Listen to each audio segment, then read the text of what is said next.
अच्छा, पाकिस्तान में जो है हमारे बड़े अजीब अजीब से लॉज हैं। हम खुद भी अक्सर अपने लॉ सुनते हैं तो हमें होता है यार ये क्या इन्होंने लॉ बनाया है। मतलब पार्लियामेंट जिसके पास एक इकलौता काम ही, मतलब काम तो बहुत सारे हैं लेकिन एक इकलौता काम जो नज़र आ रहा होता है वो लेजिस्लेशन होता है, फिर भी इतने अजीब एब्सर्ड किस्म के लॉज बनाते हैं।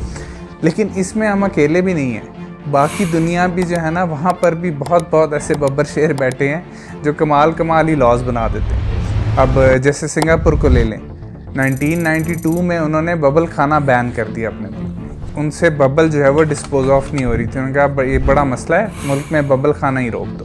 फ्रांस और स्पेन को ले लें, वहाँ पर कुछ इस तरह के टाउन्स हैं जहाँ पर आप गवर्नमेंट को इन्फॉर्म किए बगैर मर नहीं सकते। पहले आपने गवर्नमेंट को बताना है कि हाँ जी मैं फ़लाने दिन मरने वाला हूँ, फिर वो आपके लिए कब्रिस्तान के अंदर जगह निकालेंगे क्योंकि जगह की बहुत कमी है, और फिर आपको बताएंगे कि हाँ जी जगह होगी, अब आप मर सकते हैं। और अगर आप गलती से उन्हें बताए हुए वक्त से पहले मर गए तो वो उसके लिए आपको पनिश करेंगे। मतलब आप मुर्दे को क्या पनिश करेंगे, और ये क्या लॉ है। लेकिन उनके मेयर ने ये ऐलान किया था कि नहीं जी ऐसे ही है, मेरे ख्याल में 2008 में। फिर आप मिलान ले लें, मिलान जिसे मिलानो भी कहते हैं, इटली में बड़ी अच्छी जगह। मिलान के अंदर जो है आप किसी को मुँह नहीं चिढ़ा सकते, कहीं आप बाहर पब्लिकली कुछ अपने एक्सप्रेशंस ख़राब नहीं कर सकते।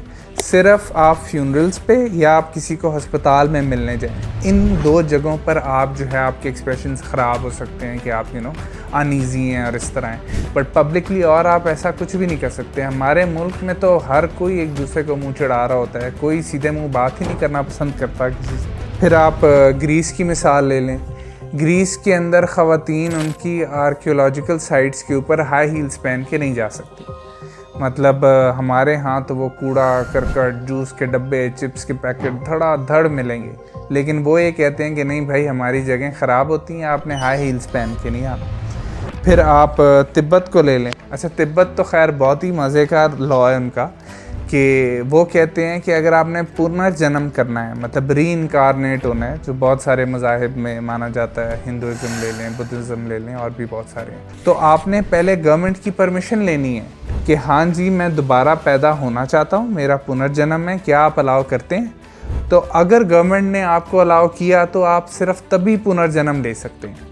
इसमें उनके अपने भी बहुत सारे मसले मसाइल थे कि रिलीजियस लीडर्स उठ के कहते थे जी मैं फ़लाने सन का फ़लाना लीडर हूँ जो अब दोबारा से जो है वो री-इनकारनेट होकर आया हूँ। तो गवर्नमेंट ने कहा भाई ये रोला ही मुकाओ, पहले हमसे पूछो फिर पैदा हो, वरना तुम्हें जो है ना हम सज़ा देंगे अगर तुमने कहा कि जी मैं फ़लाना पैदा हो गया हूँ। तो कहेंगे क्यों हुआ। फिर आप स्विट्ज़रलैंड की मिसाल ले लें। स्विट्ज़रलैंड के अंदर आप मतलब बहुत सारी वहाँ की स्विस बिल्डिंग्स हैं, उधर आप रात के 10 बजे के बाद अपना टॉयलेट फ्लश नहीं कर सकते। मतलब अगर गलती से पाकिस्तान से कोई हनीमून कपल चला गया है स्विट्ज़रलैंड में और उससे रात को वॉशरूम जाना पड़ गया है, तो फिर वो सुबह तक उसी स्मेल के अंदर रहेंगे। उसके बाद फिर नॉर्थ कोरिया के बारे में तो हम सबको ही पता है, वो वहाँ पर इतनी लिमिटेड इंटरनेट की एक्सेस है और मतलब बहुत सारे आवर्स में तो है ही नहीं, वो भी चंद घंटे के लिए अलाउ करते हैं और इतनी लिमिटेड, क्योंकि अपना नेशनल नैरेटिव वो जो भी उनका है वो इन्फोर्स करते हैं कि लोग सिर्फ वही देखें। फिर आप न्यूजीलैंड की मिसाल ले लें। न्यूजीलैंड के अंदर आप किसी की छुप के बातें नहीं सुन सकते। अगर आप किसी की बातें छुप कर सुनते हुए पकड़े गए तो आपको जेल हो जाएगी। मतलब पाकिस्तान के अंदर तो जब तक ख़वातीन एक दूसरे की बातें सुनकर पूरे मोहल्ले में ना फैला दें, इन्हें रात को नींद नहीं आती।